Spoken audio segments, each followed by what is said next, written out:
ఒరే మామ, ఏంటి అలా ఉన్నావు డల్గా? ఏంటి విషయం? ఎప్పుడు హుషారుగా ఉండేవాడివి, ఏంటి అంత డల్గా ఉన్నావు? నాకు చెప్పు మామ, నాకు చెప్పకూడదా ఏంటి? ఏమి లేదు మామ, రోజు మా ఆవిడతో పెద్ద సమస్యగా ఉంది. ఏది చేసినా తప్పంటది. మా అమ్మ ఏది చెప్పినా తప్పంటది. వాళ్ళ పుట్టింటి వాళ్ళనే వెనకేసుకొచ్చిద్ది. నేను చిన్న పని చేసినా తప్పంటది.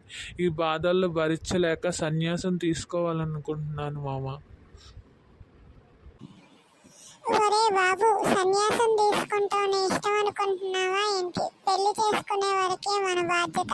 పెళ్ళైనాక మొత్తం వాళ్ళ చేతిలోకి వెళ్ళిపోద్ది.